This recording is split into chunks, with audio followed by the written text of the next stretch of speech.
दोस्तों, कहानी की शुरुआत होती है जेसन नाम के लड़के से, जो कि एक सोशल मीडिया पर्सनालिटी है और जेसन को सिंगिंग करना काफी अच्छा लगता है और इसकी सोशल मीडिया पर बहुत से वीडियोस भी अपलोड है। जेसन की एक बहन भी है, जोई। इन दोनों को parents Saint Adeline Catholic school में छोड़ने के लिए आते हैं और यहीं पर हम सारा नाम की एक लड़की को भी देखते हैं, जो कि जेसन को पसंद करती थी और जोई की रूममेट थी। जेसन के फादर जेसन को पढ़ाई पर फोकस करने के लिए कहते हैं, लेकिन जेसन सिंगिंग की दुनिया में जाने का ख्वाब देखता है। जेसन की फैमिली को देखकर सिस्टर रेबेका इनके पास आती है और पेरेंट्स को यह भरोसा दिलाती है कि वो इन दोनों की अच्छे से देखभाल करेगी। इसके बाद रेबेका नई टीचर सोफिया से मिलने जाती है, जिसका आज स्कूल में फर्स्ट डे था। रेबेका सोफिया को टीचर के सभी रूल्स बताती है और साथ ही मेकअप ना करने के लिए भी कहती है। ये सुनकर सोफिया तुरंत ही अपनी लिपस्टिक हटा देती है। जब रेबेका सोफिया को स्कूल दिखाती है तो तभी ने रास्ते में जेसन मिल जाता है, जिसे देखकर सोफिया जेसन से इम्प्रेस हो जाती है और जेसन को ही देखती रहती है। इसके बाद सोफिया अपने कमरे में आकर अपना लैपटॉप ऑन करती है और जेसन की वीडियोस देखने लगती है। साथ ही जेसन को किस भी करती है। इससे हम ये जान पाते हैं कि सोफिया जेसन को पहले से जानती है।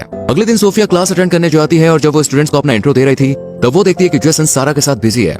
ये देखकर सोफिया गुस्से में सारा को जेसन से दूर बैठा देती है। कैथोलिक स्कूल में टीचर किसी भी स्टूडेंट के साथ ऐसा रूड बिहेव नहीं करती थी, इसलिए जोई को ये अजीब लगता है। शक तो जोई का तब और पड़ जाता है जब सोफिया बिना प्रेयर के पढ़ाना शुरू कर देती है। ये देखकर जोई सोफिया को प्रेयर कराने के लिए कहती है, जिस पर सोफिया खुद प्रेयर करने के बजाय जोई से प्रेयर कराती है। लेकिन अब भी सोफिया प्रेयर नहीं करती। जब ये बात जोई जेसन को बताती है तो वो ज्यादा इस बात पर ध्यान नहीं देता, क्योंकि इस टाइम जेसन सारा को मैसेज कर रहा था। स्कूल के बाद सोफिया जेसन के पास आकर सारा के बारे में पूछने लगती है और जेसन बताता है कि हम सिर्फ दोस्त हैं। ये सुनकर सोफिया को बहुत अच्छा लगता है, लेकिन जब अगली सुबह सोफिया जेसन और सारा को किस करते हुए देखती है तो उसे बहुत गुस्सा आता है और सोफिया जेसन को क्लास में भेजकर सारा को डांटने लगती है। लेकिन सारा कहती है कि मेरे फादर स्कूल को फंड देते हैं, इसलिए तुम मुझे कुछ नहीं कह सकती।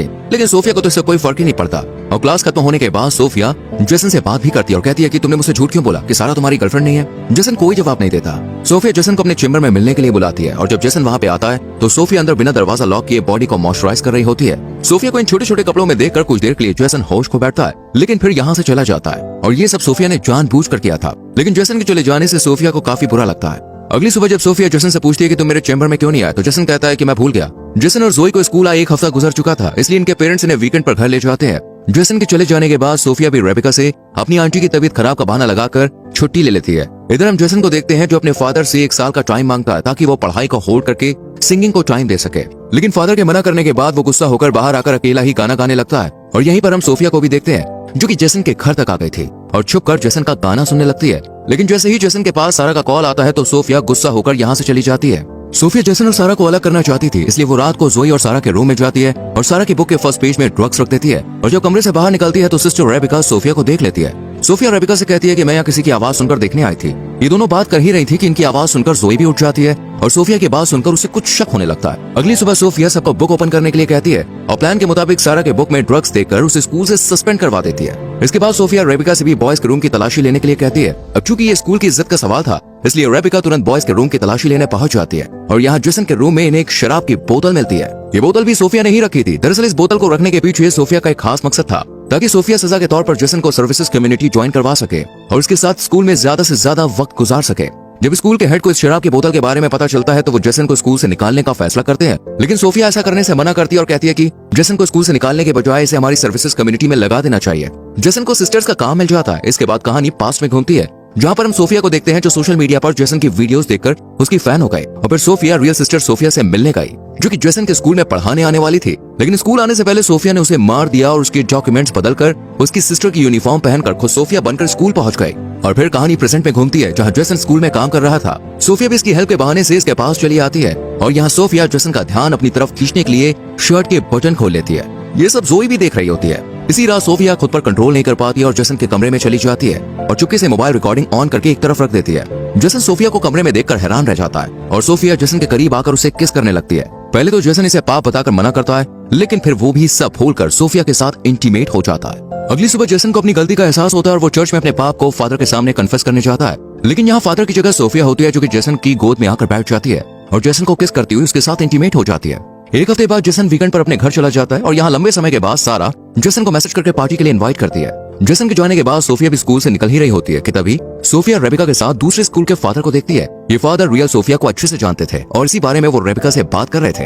ये सुनकर सोफिया घबरा जाती है कि कहीं उसका सच पता न चल जाए, इसलिए सोफिया जल्दी से कार की तरफ जाने लगती है। लेकिन जब रेबेका उसे रोकती है तो सोफिया आंटी की तबीयत का बहाना बनाकर यहाँ से चली जाती है। रात को जेसन अपने फादर से सारा की पार्टी में जाने के लिए कहता है, लेकिन इसके फादर मना कर देते हैं, जिस पर गुस्सा होकर जेसन बिना परमिशन के ही सारा के पास चला जाता है। यहाँ जेसन और सारा दोनों ड्रिंक करते हैं और फिर सारा जेसन को एक रूम में ले जाकर उसे किस करने लगती है। तभी जेसन को सोफिया के साथ बिताए हुए पल याद आते हैं, जिस वजह से जेसन को सारा के साथ कंफर्ट फील नहीं होता और वो एक बियर की बोतल लेकर यहाँ से चला जाता है। पुलिस जब जेसन को खुलेआम बोतल के साथ देखती है तो गिरफ्तार कर लेती है, लेकिन तभी यहाँ पर सोफिया आ जाती है और पुलिस से कहती है कि जेसन मेंटली काफी डिस्टर्ब है और पुलिस को अपनी बातों में उलझाकर जेसन को बचा लेती है। जेसन सोफिया को बताता है कि मैं ड्रंक होकर घर नहीं जा सकता हूँ। ये सुनकर सोफिया जेसन को होटल ले जाती है और दोनों एक रूम में चले जाते हैं। वहीं दूसरी तरफ हम जेसन के पेरेंट्स को देखते हैं। जेसन की माँ जेसन के फादर को समझाती है कि हमें जेसन के इंटरेस्ट को नहीं दबाना चाहिए, हमें उसे एक मौका देना चाहिए।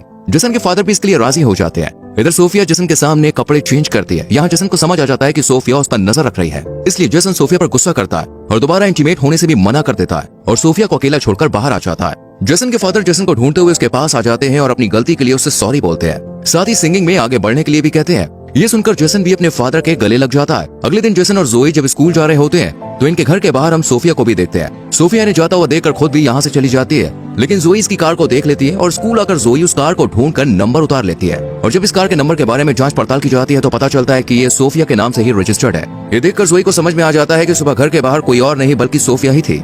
इधर जेसन अपने कमरे में जाकर देखता है कि सोफिया बेहोश पड़ी है, इसलिए जेसन सोफिया को माउथ टू माउथ ऑक्सीजन देता है और सोफिया को होश आ जाता है। सोफिया का ये ड्रामा देखकर जेसन इस पर काफी गुस्सा करता है। जेसन जब हेड से सोफिया की शिकायत करने के लिए कहता है तो सोफिया से ब्लैकमेल करती है और इन दोनों के बीच जो कुछ भी हुआ उसे सबके सामने लाने की बात कहती है, जिससे जेसन डर जाता है। अगले सीन में हम देखते हैं कि रेबिका सारा को फिर से क्लास में ले आती है। ये देखकर सोफिया रेबिका पर गुस्सा होती है, लेकिन रेबिका सोफिया को ही डांट कर यहाँ से चली जाती है। सारा के आ जाने से सोफिया अपना कंट्रोल खो देती है और नहाते वक्त सारा को बाथरूम में ही मार देती है और बाद में ऐसा प्रिटेंड करती है जैसे कि ये एक एक्सीडेंट था। इसके बाद सारा की बॉडी को पोस्टमार्टम के लिए भेज दिया जाता है। जोई को यह सब काफी अजीब लग रहा था। जेसन सोफिया के पास जाकर इस मौत के पीछे उसको दोषी ठहराता है, लेकिन सोफिया मना कर देती है और जेसन को ब्लैकमेल करती हुई उसे इंटीमेट वीडियो दिखाती है और कहती है कि तुमने सारा के लिए जुबान खोली तो मैं ये MMS लीक कर दूंगी। अगले दिन जेसन जोई अपने मॉम के साथ जब घर आते हैं तो सोफिया भी अपनी आंटी की डेथ का बहाना बनाकर स्कूल से निकल जाती है और रात में जब जेसन अपनी फैमिली के साथ बाहर डिनर पर जाता है तो सोफिया भी उन्हें ज्वाइन कर लेती है। इधर रेबिका को पता चल जाता है कि सोफिया की कोई आंटी नहीं है। वहीं जेसन भी जोई को सब सच बता देता है और फिर ये दोनों रियल सोफिया के बारे में पता करने की कोशिश करते हैं। इधर रेबिका सोफिया को बताती है कि मुझे सब पता चल गया, तुम असली सोफिया नहीं हो। इस सच को बताने के लिए रेबिका स्कूल के हेड के पास जा ही रही होती है कि सोफिया रेबिका के सर पर अटैक कर देती है। वहीं जेसन और जोई को सोफिया के कमरे से उसका लैपटॉप मिल जाता है जिसमें जेसन की वीडियोस फोटोज थे और ये सोफिया नहीं बल्कि लॉरा थी। ये लैपटॉप लेकर ये दोनों चर्च में रेबिका को सब सच बताने जाते हैं और तभी यहाँ सोफिया आ जाती है और हम सोफिया को देखकर समझ पाते हैं कि ये एक साइको है। इसलिए सोफिया कहती है कि तुमने सारे गाने मेरे लिए गाए, तुम मुझसे प्यार करते हो। और फिर सोफिया जोई पर अटैक कर देती है, लेकिन जेसन सोफिया को रोक लेता है, लेकिन सोफिया जेसन पर अटैक कर दोबारा जोई को मारने चली जाती है। लेकिन तभी रेबिका आकर सोफिया को रोक लेती है, पर सोफिया उल्टा रेबिका को मारने लगती है और फिर पीछे से जेसन आकर सोफिया के पीठ पर स्क्रू से वार कर देता है और सोफिया मारी जाती है। और लास्ट में हम जेसन के फादर को देखते हैं जिन्होंने जोई को कार और जेसन को गिटार